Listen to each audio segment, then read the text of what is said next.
और मलासन का फायदा आपको तभी मिलेगा जब आप लोग इन दो अभ्यासों को और इसके साथ में करेंगे। जैसे भुजंगासन का पूरा फायदा आपको तभी मिलता है जब आप उसके साथ में त्रियक भुजंगासन का अभ्यास करते हैं। ताड़ासन का फायदा आपको तभी मिलता है जब आप त्रियक ताड़ासन का अभ्यास करते हैं। और वैसे ही मलासन का फायदा आप लोगों को तब मिलेगा जब आप मलासन के साथ में त्रियक मलासन का अभ्यास करेंगे।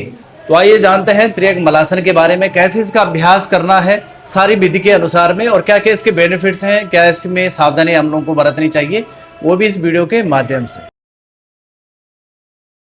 तो सबसे पहले स्थिति है मलासन में बैठने की। ये इसको कहा जाता है मलासन।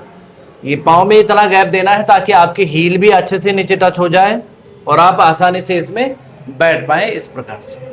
तो ये है मलासन। मैंने मलासन का एक पहले भी वीडियो बनाया है, उसका लिंक भी आप लोगों को डिस्क्रिप्शन में मिल जाएगा। तो अब जानते हैं त्रियक मलासन का अभ्यास कैसे किया जाता है। कमर गर्दन बिल्कुल सीधी रखनी है आप लोगों को। तो त्रियक मलासन करने के लिए सबसे पहले हमको ये दाहिना हाथ यानी राइट हैंड को हमने रखना है लेफ्ट नी के ऊपर इस प्रकार से, और ये जो लेफ्ट हैंड है इसको ऊपर उठाना है और अपनी गर्दन के पीछे से और अपने घुटने को पकड़ लेना है इस प्रकार से। अब श्वास भरते हुए हमने कमर को पीछे की तरफ मोड़ना है और फेस को ऊपर की तरफ देखना है, और श्वास को भी आपने कुछ देर ऐसे ही रोक के रखना है और फिर श्वास छोड़ते हुए धीरे धीरे करके आपने वापस आना है। और ऐसे ही अभ्यास हमने दूसरी साइड से भी करना है।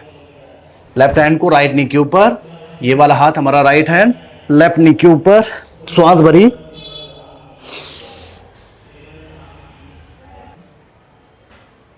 और श्वास छोड़ते हुए धीरे धीरे वापस।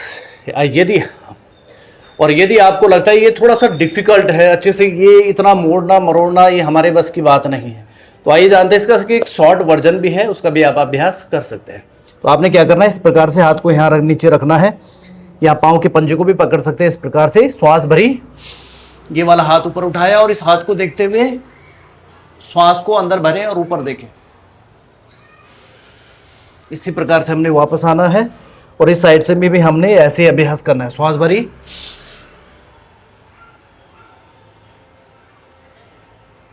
और श्वास छोड़ते हुए धीरे धीरे वापस। तो ये धीरे धीरे करके आप दोनों का अभ्यास कर सकते हैं। और मलासन का भी लास्ट में अभ्यास आपने करना है। एक बार मलासन का अभ्यास किया, उसके बाद दोनों साइड में त्रियक मलासन का अभ्यास किया, और उसके बाद फिर मलासन करके और फिर वापस आप आ सकते हैं। यानी कि जैसा इसका नाम है वैसे ही इसके गुण हैं। मलासन यानी कि मल निष्कासन की जो हमारी क्रिया है वो और भी ज़्यादा बेहतर हो जाती है। पहले ज़माने में लोग मल निष्कासन ऐसे ही इसी आसन में बैठकर करते थे, तो उनका पेट एकदम क्लियर होता था, कॉन्स्टिपेशन नहीं थी, कब्ज गैस एसिडिटी जैसी समस्याएं नहीं थी। परंतु अब कमोड में बैठते हैं तो ये समस्याएं धीरे धीरे करके उत्पन्न होने लगी हैं। इसलिए आप लोगों को भी इस आसन में बैठना चाहिए। जिन लोगों को गैस छाती की तरफ चढ़ती है और यहाँ पे भारीपन बना रहता है, थोड़ा ऐठन अकड़न सी बनी रहती है, जकड़ जाती है छाती, तो ऐसी स्थिति में इस आसन का अभ्यास करना आपके लिए बहुत ज़्यादा फायदेमंद है। जिन लोगों की रीढ़ की हड्डी की स्थिति अच्छी नहीं है, यानी कि रीढ़ की हड्डी बहुत ज़्यादा स्टिफ है, तो आप लोगों को इसका अभ्यास करके अपनी रीढ़ की हड्डी की स्थिति को बेहतर बना सकते हैं और दर्द से भी आराम पा सकते हैं। जिन लोगों की थाइस की मांसपेशियां बहुत ज़्यादा वीक है, वो लोग इसका अभ्यास करके अपनी थाइस की मांसपेशियों को और भी ज़्यादा बेहतर बना सकते हैं।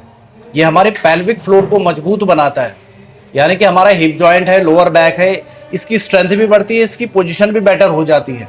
जिन लोगों को कॉन्स्टिपेशन की प्रॉब्लम है, जो डायबिटिक हैं, वो लोग इसका नियमित अभ्यास करके ऐसी समस्याओं को धीरे धीरे करके बाहर कर सकते हैं। अपच जैसी समस्याओं में भी यह आसन बहुत लाभकारी है, यानी कि आपकी जो डाइजेशन की पावर है इसे मजबूत बन जाती है। तो आइए अब जानते हैं किन लोगों को इसके अभ्यास से बचना चाहिए। जिन लोगों को पेट में कुछ सर्जरी इत्यादि हो रखी है, अल्सर इत्यादि की समस्या है, वो लोग उसी स्थिति में इसका अभ्यास ना करें। जिन लोगों के घुटने बहुत ज़्यादा कमजोर है या दर्द करते रहते हैं या चोट इत्यादि लगी है, तो ऐसी स्थिति में थोड़ा सावधानी बरतें, डायरेक्ट इस आसन का अभ्यास ना करें। जिन लोगों को साइटिका या स्लिप डिस्क जैसी समस्याएं हैं, वो थोड़ा सावधानी से इसका अभ्यास करें और साइटिका वाले इसका अभ्यास ना करें।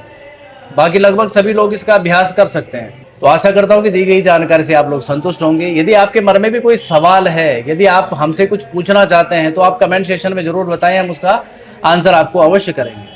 बाकी स्वस्थ रहे, मस्त रहे, नियमित योगा अभ्यास करते रहें।